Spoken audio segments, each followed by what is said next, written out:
Hi friends, my name is Pavan. Welcome to my reviews తెలుగులో. ఎలా ఉన్నాయి టికెట్ టు ఫినాలే టాస్క్లు? చాలా బాగున్నాయి కదా, అద్భుతంగా ఉన్నాయి. ప్రపంచంలో అతి కష్టమైన టాస్క్లన్నీ గత 3 రోజులుగా జరుగుతున్నాయి. ఈరోజు అయితే ఫినాలే టాస్క్ కానీ దాని ముందు జరిగే టాస్క్ కానీ శ్రీముఖి గారు వచ్చి ఆర్గనైజ్ చేశారు కదా.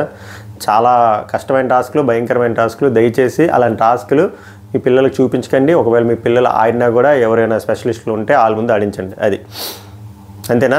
కరెక్ట్గా స్క్రిప్ట్ చదివాను కదా, ఓకే. బేసిక్గా ఈరోజు ఎపిసోడ్ చూసిన తర్వాత చాలామంది, అంటే ఆల్రెడీ నిన్నే లీక్ అయిపోయి Avinash ticket to finale winner అయ్యాడని తెలిసింది కాబట్టి చాలామంది క్వశ్చన్లు అడుగుతున్నారు. చెప్పడా ట్రై చేసా ఇన్స్టాగ్రామ్లో, ముందే చెప్పేస్తున్నా పాసిబిలిటీస్. చాలామంది అడుగుతున్నారు కానీ ముందు ఇది అడ్రస్ చేద్దాం. ఎలాగో ఆ భయంకరమైన టాస్క్లు మాట్లాడదాం. టికెట్ టు ఫినాలే అవినాష్ గెలిచాడు కదా బ్రో. సో రేపు ఎలిమినేషన్స్ ఉన్నాయి కదా, డబుల్ ఎలిమినేషన్స్ కూడా ఉన్నాయంటున్నారు కదా. ఒకవేళ అవినాష్ కానీ ఎలిమినేట్ అయిపోతే పరిస్థితి ఏంటి, దాని గురించి మాట్లాడదాం. రేపు డబుల్ ఎలిమినేషన్ 90%. బిగ్ బాస్ మాయ అవినాష్ని లాస్ట్ టైం అంబటి అర్జున్ని పంపించినట్టు ఈసారి కూడా అవినాష్ని అలా పంపిద్దామని ఫిక్స్ అయిపోయాడు అనుకోండి. మనం ఏం చేయలేం. అప్పుడు సింగిల్ ఎలిమినేషనే పెడతాడు. సింగిల్ ఎలిమినేషన్ పెడితే డేంజర్ జోన్లో ఉన్నది తేజ మరీ ఓవర్ చేస్తున్నాడు కదా. ఇంక ఈరోజు మరీ వరస్ట్గా బిహేవ్ చేశాడు. ట్రూ కలర్స్ ఆఫ్ తేజ ఇదేనా అన్నట్టు కూడా బిహేవ్ చేశాడు. సో తేజ అస్సాం వెళ్ళిపోతారు, నీట్గా వెళ్ళిపోతారు. తత్కాల అవసరం లేదు, కంఫర్టబుల్గా టికెట్ దొరికేసింది. ఇంకెలాగో ఇంకో గంట ఉంది కాబట్టి లైన్స్ ఓపెన్ అయ్యి ఉంటాయి. బట్ ఇప్పుడు ఎంత గుద్దినా కూడా వేస్ట్. సో తేజ వెళ్ళిపోతాడు సింగిల్ ఎలిమినేషన్ పెట్టి. అప్పుడు ఏమవుతుంది? టికెట్ టు ఫినాల్ ఎవరికి వచ్చింది? అవినాష్ నేను తక్కువ అంచనా వేయట్లేదు, హ్యూమిలేట్ చేయలేదు. అవినాష్ చాలా బాగా ఆడాడు, తమ్నేల్లో కూడా పెట్టాను కానీ మాట్లాడతాం. బట్ బిగ్ బాస్ చేసే గేమ్లో మనం మాట్లాడదాం. సింగిల్ ఎలిమినేషన్ పెడితే అప్పుడు అవినాష్ సేవ్ అయిపోయి వెళ్ళిపోతాడు. ఎక్కడికి? 15th వీక్ డైరెక్ట్గా టాప్ 5 టాప్ 6 ఏదో ఒకటి. లేదు డబుల్ ఎలిమినేషన్ పెట్టాడు అనుకోండి, తేజ కాసేపు పక్కన పెట్టండి ఒకరిని. అప్పుడు గేమ్ ఎలా ఉంటుందంటే పృథ్వీ వర్సెస్ అవినాష్ ఉంటుంది. ఇక్కడ కూడా 2 కేసెస్ ఉంటాయి. లెట్సే అవినాష్కే తక్కువ వచ్చాయి అనుకోండి, అంటే బాటమ్ 2 అవినాష్, బాటమ్ 3 పృథ్వీ. ఇక్కడ కూడా వాళ్ళు కాల్ తీసుకోవచ్చు. మనకేం చూపిస్తారో ఏంది, వాళ్ళ ఇష్టం. అవినాష్ని ఉంచుదాం, మళ్ళీ టికెట్ టు ఫినాలే టాస్క్లో ఆర్గనైజ్ చేయడం అంతే కష్టం అని చెప్తే అప్పుడు పృథ్వీని పంపించేస్తారు. ఇది ఇంకో పాసిబిలిటీ. లాస్ట్ పాసిబిలిటీ జెన్యూన్గా చేశారనుకోండి, రేపు డబుల్ ఎలిమినేషన్ పెట్టి బాటమ్ 2లో ఒకవేళ అవినాషే ఉండి అప్పుడు అవినాష్ని పంపించేస్తే అప్పుడు ఏం చేస్తారంటే first ticket to finale task ఒక రోజులో అవగొట్టేస్తారు. ఇవే పొరపాటు టాస్క్లా. ఈ టాస్క్లకి ఎందుకు 4 రోజులు టైం బొక్క, ఒక పూట చాలు అడుక్కు తిని టాస్క్లు విను. ముందు ఇవన్నీ డిలీట్ చేసింది, ఏదో సరదాగా చెప్పాను. సో అప్పుడు ఏం జరుగుతుందంటే మనకు మండే నామినేషన్స్ ఉంటాయి కదా, నామినేషన్స్ ఉండవు. మండే నామినేషన్స్ ఉండకుండా ఈ టికెట్ టు ఫినాలే అద్భుతమైన మరి ఇంకొంచెం కఠినమైన టాస్క్లు ఆ రోజు పెట్టి ఆ రోజు షీల్డ్ వచ్చేస్తుంది. వాళ్ళు ఇంకా డైరెక్ట్గా వెళ్ళిపోతారు. దాని తర్వాత రోజు నామినేషన్స్ ఉంటాయి. వాళ్ళు నామినేషన్స్కి ఎలిజిబుల్ ఉండరు, ఎందుకంటే పాస్ వచ్చింది కాబట్టి. ఇంత చేస్తాడా అంటే నాకు చేయడం అనిపిస్తుంది. సో ఆన్సర్ మీకు చెప్పినట్టు ఉన్నాను కదా. రేపు ఇద్దరు ఎవరు సింగిల్ ఎలిమినేషన్ అయితే ఎవరో, డబుల్ ఎలిమినేషన్ ఎవరో నేను ఇండైరెక్ట్గా చెప్పా. అది మ్యాటర్. జెన్యూన్గా చేస్తే అది జరుగుతుంది. చూద్దాం. పాసిబిలిటీస్ అన్ని కవర్ చేస్తాను. ఇది అందరి క్వశ్చన్లకి ఆన్సర్ ఇచ్చాను అనుకుంటా. ఫస్ట్ ఎక్కువ ఎపిసోడ్ రివ్యూ కంటే వీటి గురించి ఎక్కువ అడుగుతున్నారు. ఎందుకు? ఎపిసోడ్ రివ్యూకి వెళ్ళే ముందు 2 టాస్కులు జరిగాయి, హోరాహోరీగా జరిగాయి. ఆ 2 టాస్కుల కంటే ముందు కొన్ని పంచాయతీలు జరిగాయి. ఆ కొన్ని పంచాయతీలకి ఫస్ట్ పంచాయతీలు మాట్లాడదాం. తేజయే కామన్ ఎదవ రొట్టలో అంతాను. తేజది ప్రారంభాన్ని దోశ ఇష్యూ అయింది, అది మాయ కట్ చేస్తాడు. ఎందుకులే బొక్క అని చెప్పి, నిజంగా బొక్కే. ఆ ఓవరాల్ ఇష్యూలో లైవ్ చూసిన వాళ్ళకి అర్థమవుతుంది. Too much of over action చేసింది టేస్టీ తేజ. అవసరం లేదు అక్కడ. చాలా లేబుల్ వేద్దాం అన్నట్టు ట్రై చేశాడు, అది వర్కౌట్ అవ్వదు. Audience are watching. అది కాసేపు పక్కన పెట్టేస్తే ఇప్పుడు గౌతమ్ విషయంలో జరిగిన దాంట్లో నేను గౌతమ్కి సపోర్ట్ చేస్తాను. ఎందుకు సపోర్ట్ చేస్తాను రా అంటే, okay tasty Teja master mind లాగా డీకోడ్ చేసాడు అనుకుందాం, అన్నీ చేశాడు అనుకుందాం. గౌతమ్ గేమ్ ప్లేని డీకోడ్ చేస్తే కరెక్ట్ సిచ్యువేషన్ వచ్చినప్పుడు దాన్ని ఉపయోగించాలి తప్ప నేనేదో డీకోడ్ చేస్తాను, ఇప్పుడు సిచ్యువేషన్ వచ్చినా రాకపోయినా నేను ఎలాగో వెళ్ళిపోతున్నాను, ఏదో పెంట పెట్టి వెళ్ళిపోదాం, లేదా గౌతమ్ గెలిగితే గౌతమ్ యాంటీ ఫ్యాన్స్ నాకు ఓట్లు వేస్తారు, లేకపోతే ఏమనుకున్నాడో తెలియదు. కానీ సిచ్యువేషన్ రాకుండా గొడవ పెట్టినట్టు అనిపించింది నాకు. ఎందుకంటే ఏదైతే గౌతమ్తో గొడవ పెట్టుకున్నాడో, నువ్వు సోలో గేమర్ అని ప్రూవ్ చేసుకోవడానికి నన్ను వాడుకున్నావు అనేది రాంగ్. ఎందుకంటే టేస్టీ తేజ ఫస్ట్ మనోడే చెప్తాడు గ్రూప్ గేమ్లు ఆడకూడదు, ఇండివిజువల్గా ఆడాలి ఇది అని చెప్పి. సరే ఫ్రెండ్ అనుకుందాం. ఫ్రెండ్ అనుకుంటే గౌతమ్కి టేస్టీ తేజ ఏమేమి హెల్ప్లు చేశాడో కామెంట్ చేయండి. ఏం చేయలే నాకు తెలిసినంతవరకు. సో అలాంటప్పుడు గౌతమ్ ఎందుకు చేస్తాడు? గౌతమ్ చేయాల్సింది చేశాడు. ఎక్కడ ఆ రోహిణి గెలిచారు చూసారు మెగా చీఫ్ టాస్క్లో, ఆ కొండలో వేయలే గౌతమ్. అదొకట. టీ షర్ట్ చిరిగిన టాస్క్ ఉంటుంది కదా, అక్కడ కూడా ప్రొటెక్ట్ చేశాడు. టేస్టీ తేజ ఏం చేశాడంట గౌతమ్కి.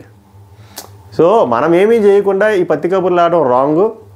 అక్కడ సిచ్యువేషన్ స్కోపు లేకపోయినా నువ్వు సోలో గేమ్ సోలో ప్లేయర్ అని ఆడడం కోసం నన్ను ఏదైనా చేస్తున్నావు అనిపించింది అంటే అది కావాలని నేనేదో చాలా ఇంటలెక్చువల్ పర్సన్ నీ గేమ్ డీకోడ్ చేస్తాను, అది ఆడియన్స్ ప్రూవ్ చేస్తున్నాను last day of elimination before day అని చేయడానికి పెంట చేసినట్టు నాకు అనిపించింది. అండ్ చాలా ఓవర్ యాక్షన్, చాలా sympathy game, camera conscious, camera వైపు చూసి మాట్లాడడం, కెమెరా వైపు చూసి గొడవడడం ఆర్గానిక్గా నాకు అసలు అనిపించలేదు టేస్టీ తేజ నిజంగానే. అఫ్కోర్స్ డీకోడ్ చేశాడు గౌతమ్ గేమ్ ప్లే. ఏంది ఉపయోగం? సిచ్యువేషన్ ఉండాలి. సిచ్యువేషన్ వచ్చినప్పుడు అప్పుడు సరైన కాన్ఫరంటేషన్ ఉండాలి, అప్పుడు పాయింట్ రావాలి తప్ప సిచ్యువేషన్ రాకుండా కావాలని కెలిగితే మనకే కారిపోదు రక్తం. నాకైతే తేజ విషయం అలాగే అనిపించింది. గౌతమ్దైనా ప్రేరణ ఏదైనా ఎందుకు ఇట్ కుడ్ బి 2 రీజన్స్. ఒకటి వెళ్ళిపోతున్నాను మనోడు తెలిసిపోయింది ఇంకా గుడ్లిప్ మాట్లాడద్దని చెప్పి ఒకటి, ఇంకోటి గౌతమ్ని గెలిగితే గౌతమ్ యాంటీ ఫ్యాన్స్ ఓట్లు మనకి ఏమైనా పడతాయా అనుకున్నాడు, ఏమో తెలియదు. కానీ పెద్దగా పేలలేదు. టేస్టీ తేజ డేంజర్ జోన్లో ఉన్నాడు. అది ఈరోజు జరిగిన ఇంపార్టెంట్ థింగ్. నెక్స్ట్ వచ్చేసరికి నిఖిల్ది నాకు నచ్చింది ఫస్ట్ నుంచి అదే, పృథ్వీలో నాకు నచ్చింది కూడా ఫస్ట్ నుంచి అదే. ఏంటంటే ఒక ఒపీనియన్ ఎక్స్ప్రెస్ చేయాలన్నప్పుడు స్ట్రాంగ్గా ఎక్స్ప్రెస్ చేయాలి. ఇద్దరు ఉన్నప్పుడు ఒకలాగా ఎక్స్ప్రెస్ చేయడం, వాళ్ళిద్దరు అయిపోయిన తర్వాత ఇంకోళ్ళ దగ్గర ఒకలాగా ఎక్స్ప్రెస్ చేయడం, వాళ్ళ తర్వాత బయట ఇంకో ముగ్గురు దగ్గర ఇంకోలా ఎక్స్ప్రెస్ చేయడం, అది కరెక్ట్ కాదు. ఎందుకు ఇది ఇలా చెప్తున్నానంటే నిఖిల్ ఫ్యాన్స్ కూడా ఒప్పుకోవాలి, తప్పదు. ఇది బిగ్గెస్ట్ ఫ్లా నిఖిల్కి. ఇప్పుడు వాళ్ళకి ఏంటి ఇచ్చారు పవర్ అంటే అవినాష్, నిఖిల్ అండ్ రోహిణి వీళ్ళు ముగ్గురు కలిసి 4th కంటెండర్, సరిగ్గా వినండి, 4th కంటెండర్ని సెలెక్ట్ చేయాలి. అంతే తప్ప కంటెండర్కి ప్లేయర్లు సెలెక్ట్ చేయట్లేదు. కంటెండర్షిప్కి ముందు 3 రోజులు అయినట్టు డైరెక్ట్ కంటెండర్. అలాంటప్పుడు ఆ ఆర్ట్ గ్రూపులో ర్యాట్ గ్రూపులో ఆబ్వియస్గా అవినాష్ అయితే కాపీ పేస్ట్ అనేసాడు రోహిణికి. రోహిణి ఏం చెప్తుంది? రోహిణి నేను చెప్తున్నాను కదా, ఈ ర్యాట్ గ్రూపులు మాట్లాడి మాత్రం ఏం కనబడవు. ఎంత తుప్పాస్ లాజిక్ అంటే రోహిణిది. అవినాష్ టేస్టీ తేజ 2 గేమ్లు ఆడారు, మిగిలిన వాళ్ళందరూ 4 గేమ్లు ఆడారు. ఆ పాయింట్ ఆఫ్ వ్యూ చూస్తే నాకు టేస్టీ తేజకి ఇవ్వడం కరెక్ట్ అనిపిస్తుంది. అంటే అక్క ఇది డైరెక్ట్ కంటెండర్ చేయడం తప్ప కంటెండర్షిప్ కోసం ఆడించిన ఆటలు కాదు, మీకు ఆడించినట్టు కొంచెం బుర్ర అప్లై చేయాలి. 2 గేమ్లు ఆడి ఏం చేశాడు? 2 గేమ్లు కవర్ చేయలే, అసలు ఫినిషే చేయలే. అలాంటి పర్సన్కి డైరెక్ట్గా కంటెండర్ అలా ఇచ్చేస్తారు. ఒకవేళ కంటెండర్కి ఆడడానికి సెలెక్ట్ చేసావంటే ఒక రైట్ ఉంది, నీకు ఇంకా ఇనఫ్ ఆపర్చునిటీస్ రాలేదు అని. బట్ డైరెక్ట్గా కంటెండర్ని ఎలా చేస్తావు? ప్రాపర్గా ఎవాల్యుయేషన్ చేసుకుంటే పృథ్వీరాజ్ 4 ఆటలు ఆడాడు, 4 ఆటల్లో అన్నింటిలో సెకండ్ తోడు వచ్చాడు, ఒకటి గివప్ ఇచ్చాడు, బట్ అది కూడా 3వ పొజిషన్ వచ్చాడు, చివరికి కవర్ చేశాడు. గౌతమ్ కృష్ణ 4 ఆటలు ఆడాడు, 4 ఆటల్లో ఏది గివప్ ఇవ్వలేదు, సెకండ్ తోడు పొజిషన్ వచ్చింది. సో న్యాయంగా చూస్తే గౌతమ్ కృష్ణకి ఇవ్వాలి, లేదా పృథ్వీరాజ్కి ఇవ్వాలి, తర్వాత టేస్టీ తేజకి ఇవ్వాలి. ఇది ప్రాపర్ ఎవాల్యుయేషన్. బట్ వాళ్ళు ఆర్ట్ గ్రూపులు ర్యాట్ గ్రూపులు ఎంతకి చెప్తున్నాను కదా, వాళ్ళు పైకి కనబడరు కానీ వాళ్ళే ఇచ్చుకుంటారు. ఇచ్చుకొని ఒక తుప్పాస్ లాజిక్ ఇస్తే ఇక్కడ నిఖిల్ గట్టిగా పాయింట్ పెట్టాలి, నేను అదే అనుకుంటున్నానని చెప్పి తేజకి ఇచ్చేస్తారు. అది రాంగ్. ఇప్పుడు రోహిణి చెప్పింది కాపీ పేస్ట్ అవినాష్ చెప్పాడు, ఎందుకంటే వాళ్ళంతా ఒక గ్రూప్ కాబట్టి. అది గ్రూపే, ఒప్పుకోపోయినా వాళ్ళు గ్రూప్. లైవ్లో చూసిన వాళ్ళకి అర్థమవుతుంది అదంత పెద్ద గ్రూప్ అనేది. ఇక్కడ నిఖిల్కి ఏమైంది? నిఖిల్కి క్లారిటీ ఆఫ్ థాట్ ఉండాలి కదా, వాళ్ళు చెప్తే ఒప్పించుకోవడం ఏంటి? దాని తర్వాత వచ్చి బయటకు వచ్చేసి చాలాసేపు డిస్కషన్, నేను ఇలా చెప్పాల్సి ఉండాల్సింది, నేను గౌతమ్ పేరు చెప్పాల్సి ఉండాల్సింది, నాకు సరిగ్గా స్ట్రైక్ అవ్వలేదు. ఎందుకు అవ్వదు? అవుతుంది. కానీ మనోడికి బలంగా పాయింట్ పెట్టడం భయం. 2-3 ఒక పాయింట్ చెప్పాడంటే ఆ పాయింట్ని డిఫర్ చేసి లేదు నాకు ఈ పాయింట్ ఉంది అని ఎక్స్ప్రెస్ చేయడం భయం. అది పృథ్వీరాజ్కి లేదు. పృథ్వీరాజ్ అదే చెప్తాడు, అది నాకు నచ్చింది. అరే నువ్వు క్లియర్గా చెప్పొచ్చు కదా మచ్చా, వాళ్ళు ఎలాగో చెప్పుకుంటారు, క్లియర్గా పాయింట్స్ ఉన్నాయి కదా, నీ పాయింట్ నువ్వు ఎక్స్ప్రెస్ చేయాలి కదా, ఇదే కదా కరెక్ట్ టైము. ఇది కంటెండర్, డైరెక్ట్గా కంటెండర్ కోసం ఆడే గేమ్ కాదు కదా, డైరెక్ట్ కంటెండర్ కదా. చివరికి విష్ణుప్రియ కూడా చెప్తుంది దానికి, మనోడు అవును ఐ కుడ్ హ్యావ్ స్పోకెన్. ఎందుకు ఐ వుడ్ హ్యావ్లు ఇప్పుడు ఎందుకు? సమయం వచ్చినప్పుడు కరెక్ట్గా పెట్టాలి కదా. ఒక విన్నర్ మెటీరియల్, ఒక విన్నర్ అవ్వాలనుకున్న పర్సన్ గేమ్లు గెలిచినా ఓడిపోయినా అవి పక్కన పెడితే కరెక్ట్ టైంలో పాయింట్ని ఎలా పెట్టాము, ఎలా ఎక్స్ప్రెస్ చేసాము అనేది ఇంపార్టెంట్. ఎలా స్టాండ్ తీసుకున్నాం. 10 మంది ఒకటే చెప్తే నేను దానికి అపోజ్ వెళ్ళకూడదు ఉండకూడదు. ఏమో ఆ ఒక్కడే అపోజ్ అయ్యింది రైట్ ఏమో అవ్వచ్చేమో. ఇప్పుడు ఈ రోజుగా నిఖిల్ అపోజ్ చేసుంటే తేజది హైలైట్గా ఉంది. భలే పెట్టాడు పాయింట్. అక్కడ ఇద్దరు కలిసిన మనోడు ఆ పాయింట్ని డిఫర్ చేసి ప్రాపర్గా పెట్టాడు. బట్ యాజ్ ఎక్స్పెక్టెడ్ మనోడు పెట్టలేదు. పృథ్వీరాజ్ కరెక్ట్గా చెప్పాడు. అది నాకు అక్కడ పృథ్వీరాజ్లో నచ్చింది. అది నిఖిల్ ఈ రోజులో నచ్చింది. అది ఇంకోటి పృథ్వీరాజ్ ఈరోజు నాకు నచ్చింది ఏంటంటే నన్ను తీసుకోకపోయినా పర్లేదురా, గౌతమ్ కృష్ణని తీసుకోవాల్సింది కదా, గౌతమ్ కృష్ణ అన్నింటిలో సెకండ్ థర్డ్ వచ్చాడు కదా, ఎక్కడ గివ్ అప్ ఇవ్వలేదు కదా, ఆ అనాలిసిస్ చేసి అయినా గౌతమ్కి ఇవ్వాల్సింది కదా. అది ఎంత మెచ్యూర్డ్గా ఆలోచించాడు. వీళ్ళకి అది రాలే. సో నిఖిల్ ఫ్యాన్స్ అట్టయినా కూడా నిఖిల్ ప్రాపర్ డెసిషన్ తీసుకోలే. ఇంకా ర్యాట్ గ్రూప్ వాళ్ళ గ్రూప్ అని ఒప్పుకోపోయినా వాళ్ళ గ్రూప్ కాబట్టి వాళ్ళు గ్రూప్కి ఫేవరేజ్ అని చేయించుకుంటారు, యాక్సెప్టెడ్. ఈయన కరెక్ట్గా పెట్టాలి కదా, పాయింట్ పెట్టలేదు.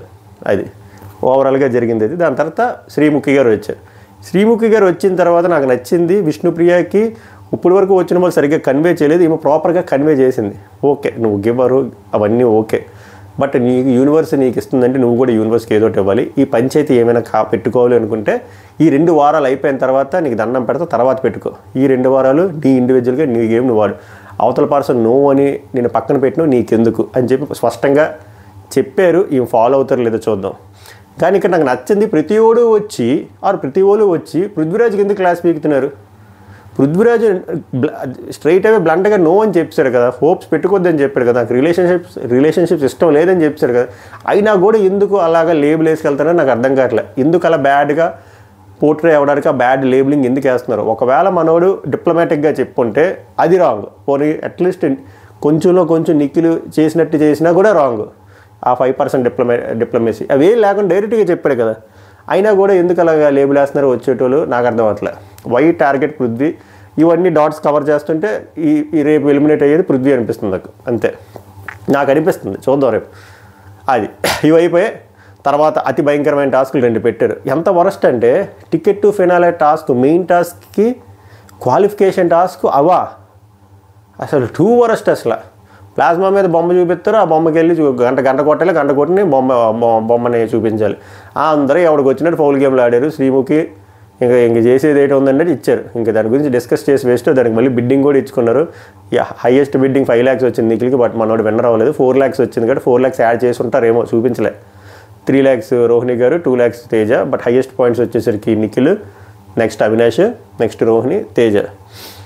నెక్స్ట్ టాస్క్ వచ్చేసరికి ఆల్రెడీ లెగ్ ఇంజరీ ఉంది నిఖిల్కి, అది చిన్న ఎఫెక్ట్ అయింది. బట్ ఫైనల్ టాస్క్ వచ్చేసరికి నాకు ఫైనల్ టాస్క్ కూడా నిజంగా చెప్పాలని నచ్చలే.